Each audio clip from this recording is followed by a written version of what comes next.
I was 15 when I first stayed over at my best friend Emma's house.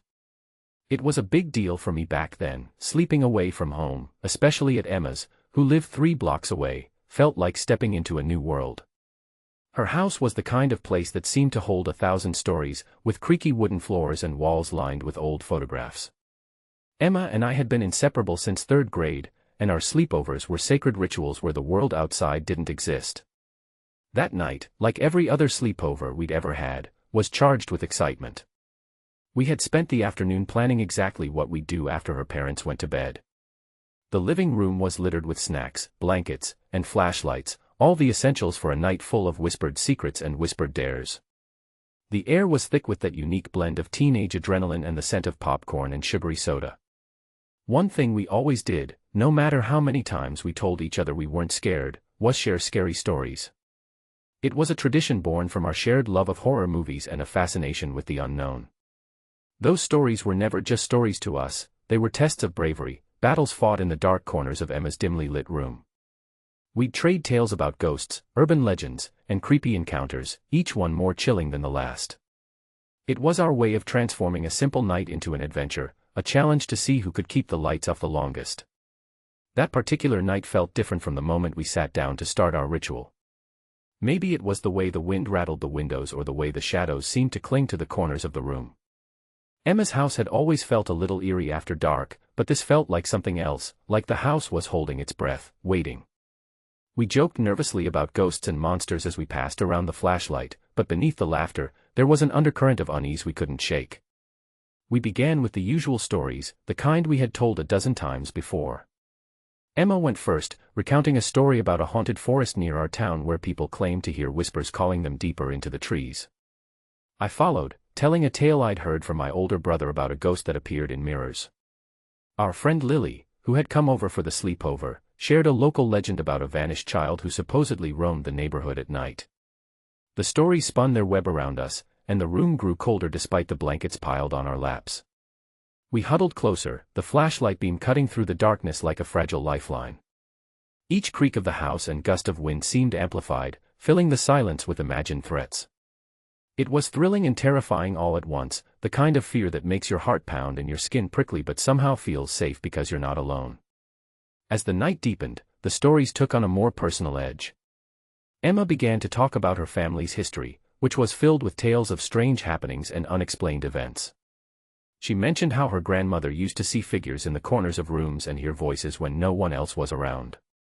At first, I thought it was just another story to add to our collection, but there was a sincerity in Emma's voice that made me pause. Lily chimed in with her own experiences, things moving in her room, objects disappearing and reappearing, and an unsettling feeling that someone was watching her. I shared a few odd moments from my own life, like the time I heard footsteps pacing outside my window when I knew I was alone or the night I woke up to a shadow standing at the foot of my bed. None of us had ever talked about these things openly before, but in the dim glow of the flashlight, it felt like the right time. By then, the house was draped in darkness, save for the weak circle of light from the flashlight. Emma's parents had gone to bed hours ago, and the quiet was heavy, almost suffocating. The usual background noises of the neighborhood, the distant hum of cars, the occasional bark of a dog, had faded into nothingness. It was just the 3 of us and the stories we told, each one weaving a tighter knot of suspense around us. Despite the fear, there was comfort in our shared experience. We laughed nervously at the more ridiculous tales, and sometimes we teased each other for being scared. But underneath it all, we knew that this night was different. Something about the way the shadows seemed to press closer, or the way the silence stretched too long between words, made it clear that this wasn't just another sleepover. As the clock ticked past midnight, we settled into a tense quiet, the kind that follows too many scary stories and too much adrenaline. Emma suggested we try to end the night with a game to lighten the mood, a classic truth or dare to shake off the creeping unease. We agreed, but even as we played, the feeling remained, lurking just beneath the surface. There were moments when one of us would glance toward the window and catch a glimpse of something moving outside, a shadow or a flicker of light that vanished when we looked directly.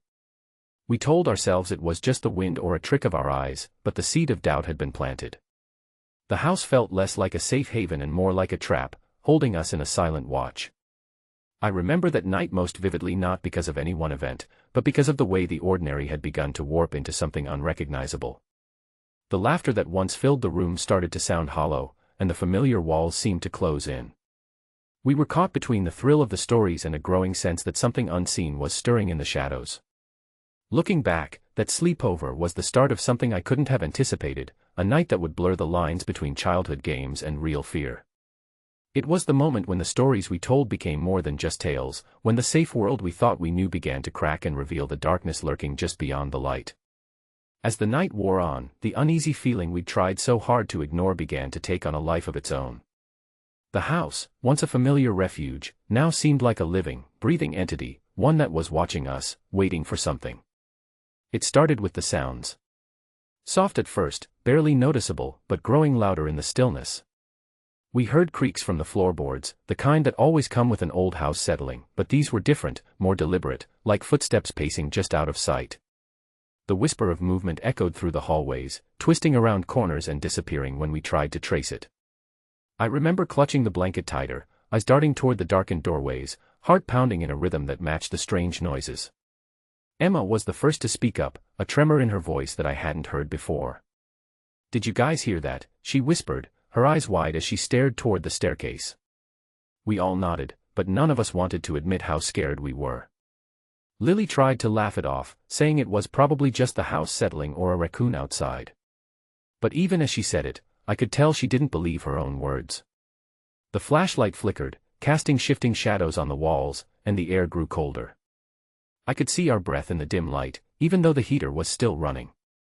Something wasn't right. The usual creaks and groans of the house had taken on a sinister cadence, like a warning. Then came the whispers. At first, I thought it was just my imagination, soft murmurs too faint to understand, like a radio playing in another room. But then the whispers grew clearer, threading through the silence like a cold wind. We strained to listen, but the words slipped away before we could catch them. It was impossible to tell if they were coming from the hallway, the basement, or somewhere deeper within the house. Emma's face went pale. "I don't like this," she said, voice barely audible. "It's like someone's here. But no one should be." We all glanced toward the front door, which was locked tight, and the windows, which were shut against the night. Yet the sound of the whispers persisted, wrapping around us like a dark veil. Then Lily gasped. "Did you see that?" she said, pointing toward the living room window. We looked, but all we saw was the reflection of the flashlight beam. Then, just as we were about to look away, a shadow flickered past the glass, quick, almost too fast to catch. It was the shape of a person, or something like one, moving just beyond the yard where the streetlights didn't reach. Our laughter from earlier had vanished completely. The three of us stared at the window, frozen, as the shadow disappeared into the darkness. The house suddenly felt much smaller, the walls closing in, the silence pressing down on us like a weight. The lights flickered again, and this time the power dipped for a moment before snapping back on. The sudden burst of light revealed the front door, slightly ajar. We all jumped up, the shock running through our bodies like electricity. Emma bolted toward the door, but I grabbed her arm. "Wait," I whispered. "It must be the wind. It probably blew open." But the door hadn't just blown open. It was cracked just enough for someone, or something, to slip in. My mind raced, trying to make sense of it. Emma's parents had locked up before going to bed. The windows were shut. Who, or what, had opened the door? A cold shiver ran down my spine as I realized we weren't alone. "Should we check outside?" Lily asked, voice trembling. "No," Emma said firmly. "We need to stay together. Whoever it is might still be inside." We moved back into the living room, clustering close. The shadows seemed to lengthen, and every creak, every whisper, felt amplified. The air was thick with tension, and I could hear my own heartbeat pounding in my ears. I wanted to believe it was just a prank, or maybe an animal caught in the house, but deep down, I knew it was something else. Then, in the corner of my eye, I saw a flicker of movement near the hallway leading to the bedrooms. "Did you see that?" I whispered, pointing. Emma nodded, her face tight with fear. "Stay close," she urged. We edged toward the hallway, flashlights trembling in our hands. As we stepped forward, the floor creaked beneath us, the sound louder in the silence. The air grew colder still, and the faint smell of something damp and metallic drifted past us. Suddenly, a soft thud echoed from behind the closed door at the end of the hall. We froze. The sound was deliberate, too heavy to be random. It was like something, or someone, was trying to get our attention, or maybe trying to warn us. Emma reached for the doorknob and hesitated. "Should I open it?" she asked, barely above a whisper. "No," Lily said quickly. "We don't know what's in there." But before Emma could answer, the door creaked open slowly, as if pushed by an unseen hand. We gasped, stepping back. The room beyond was dark, but the faint glow from the hallway light revealed old furniture covered in dust and cobwebs. It looked like a forgotten storage room, but something about it felt wrong, like it hadn't been touched in years. Then, out of the corner of my eye, I saw a shadow move across the room. It darted behind a tall, broken wardrobe, disappearing from sight. "Did you see that?" I breathed. Emma nodded, swallowing hard.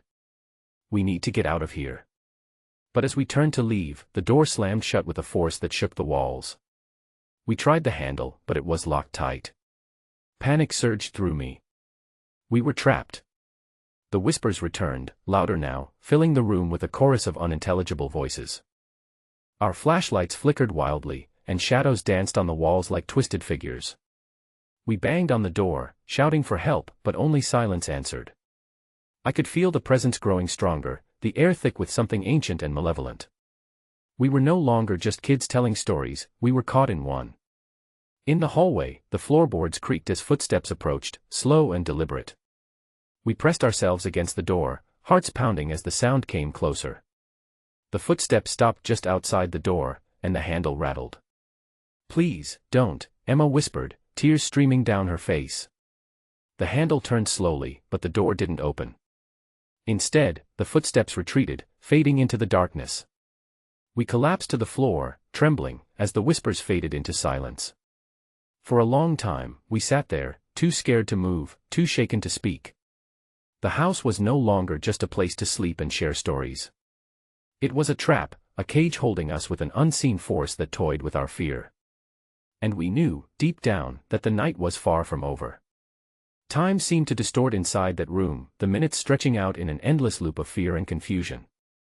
We huddled together on the cold floor, our breaths shallow and quick, the flashlight beams flickering weakly against the walls. Panic was settling in deeper with every passing second. We tried the door again, hands trembling as we grasped the handle, but it wouldn't budge. It was as if the house itself was holding us captive. Then, in the dim glow of the flashlight, I noticed something odd about the wall opposite us. There was a faint outline, almost hidden beneath peeling wallpaper, a door. It looked old, forgotten, and strangely out of place. Emma spotted it too, her eyes wide with a mix of curiosity and dread. "Could this be a secret room?" she whispered. We exchanged hesitant glances. The locked door had trapped us, but this hidden door might be our only way out. Lily nodded, and together we rose, moving cautiously toward the wall. The air grew colder, heavier, as if warning us to stay away. I reached out and pressed my hand against the outline. The wallpaper felt loose, and with a bit of effort, it peeled back, revealing a wooden panel. Emma found a small latch hidden beneath the layers of dust and cobwebs and flipped it open. The panel swung inward, revealing a narrow passageway shrouded in darkness. We swallowed our fear and stepped inside, squeezed into the cramped space that smelled of damp earth and age. The passage was barely wide enough for us to pass single file, and the walls pressed close, rough and cold to the touch. Our flashlight beams cut through the blackness, each step echoing softly as we moved deeper. After what felt like an eternity crawling through the tunnel, it opened into a small room, dimly lit by a single, flickering bulb hanging from the ceiling. The air was stale and thick with dust. Our eyes adjusted slowly, revealing strange symbols scrawled across the walls in faded ink, bizarre shapes that twisted and curled like ancient script. There were artifacts scattered around, old books with cracked leather covers, dried flowers tied with thread, and small jars filled with unidentifiable contents. A chill ran down my spine as I took in the scene. This wasn't just a hidden room, it was a shrine of some kind. Something had been here, long ago, practicing rituals or worshipping forces we could barely comprehend. Emma reached out to touch one of the symbols, and as her fingers brushed the wall, the air shifted. The temperature plunged further, and a low hum filled the room, vibrating through the floor and into our bones. Our flashlights flickered violently, casting erratic shadows that danced like phantoms around the space. Then, from the darkness beyond the bulb's glow, a movement. Lily gasped, stepping back as a figure materialized, a silhouette barely visible, like smoke shaped into a person. It hovered near the far wall, its form shifting and indistinct, yet undeniably there. The whispers we'd heard earlier now surrounded us, louder and clearer, as if the presence was trying to communicate. We were frozen, caught between terror and fascination. The figure seemed to reach out, but the motion was slow, almost hesitant. Emma, summoning every ounce of courage, stepped forward and spoke. "Who are you? What do you want?" The room pulsed with energy, the symbols glowing faintly as the hum intensified. Then, in a voice like a distant echo, the figure spoke, words we couldn't fully understand, but the tone was mournful, desperate. Suddenly, the door to the passage slammed shut behind us with a deafening bang. We spun around, panic rising anew, as the latch clicked into place. The air thickened, making it hard to breathe. Trapped. The figure drifted closer, and with it came images, flashes of the past. We saw glimpses of people, shadows moving through the house decades before, their faces pale and eyes hollow. We witnessed moments of loss and sorrow, sensations of fear that had seeped into the very walls. One image stood out, a young girl, no older than Emma, hiding in this very room, clutching a tattered doll. She looked terrified, her eyes pleading for help. The vision faded, but the feeling of her presence lingered. Lily whispered, "This must be why the house feels so wrong, something happened here." The figure pointed toward a dusty book lying open on a wooden crate. Emma moved to pick it up, her hands shaking. The pages were filled with the same strange symbols on the walls, interspersed with sketches of rituals and protective charms. "We have to figure out what this means," Emma said, voice steady despite the fear. "Maybe it's a way to stop whatever is happening." As she read aloud, the room seemed to respond, the air vibrating, the shadows flickering as if alive. The presence became restless, swirling around us like a storm contained in a glass jar. We tried the hidden door again, but it wouldn't budge. Our only option was to decipher the book's cryptic instructions. Minutes slipped by as Emma pored over the text, Lily and I keeping watch. The whispers grew louder, voices overlapping in a chaotic symphony. The oppressive weight in the room pressed down harder, threatening to crush us. Then, Emma's eyes widened. "Here, it says that to break the curse, we need to light a circle of candles and recite an incantation. It has to be done before dawn." We glanced at the small window near the ceiling, a sliver of night sky visible beyond the grime. Dawn was hours away, and hope felt tenuous, but it was the only chance we had. "Do we have any candles?" Lily asked. Emma pointed to a shattered box in the corner where old candles lay broken but some still intact. We gathered them quickly, lighting the wicks with trembling hands. The flickering flames cast long, quivering shadows that seemed to push back the darkness. Emma arranged the candles in a circle, tracing the symbols from the book around their base. The room pulsed with energy as the flames grew steadier, the hum rising to a crescendo. We joined hands, and Emma began to chant, her voice wavering but growing stronger with each word. The whispers turned into cries, then a roar that filled the room, shaking the walls. The figure appeared again, its features clearer now, a woman, sorrow etched into her translucent face. She reached out, her expression softening. As the chant ended, the room fell silent. The oppressive weight lifted, the air warmed, and the shadows retreated. The hidden door creaked open slowly, revealing the tunnel back to the hallway. We didn't hesitate, scrambling through the passage and bursting into the familiar corridor. But something had changed. The house felt different, less hostile, but still holding secrets we couldn't yet understand. We were free, but we knew the night was far from over. When dawn finally broke, the first pale light filtering hesitantly through the curtains, we stumbled out of Emma's house like survivors from a nightmare. The heavy weight of the night's terror clung to us, thick and suffocating, even as the world outside seemed calm and ordinary. We didn't speak much on the walk home, each lost in the echo of what had happened, the images of that hidden room and the desperate spirit haunting us still fresh in our minds. In the days that followed, the memory of our ordeal refused to fade. Emma's parents noticed our pale faces and jittery nerves, but we brushed off their concerns with shaky smiles and vague explanations. The house, which had always felt a little eerie after dark, now seemed haunted in a far more real way. Shadows flickered at the edges of our vision, and the faintest creak sent us into sudden silence. Curiosity, however, began to gnaw at us. We needed to understand what we had stumbled into. Emma's family history, which she had lightly touched on before, suddenly took on new significance.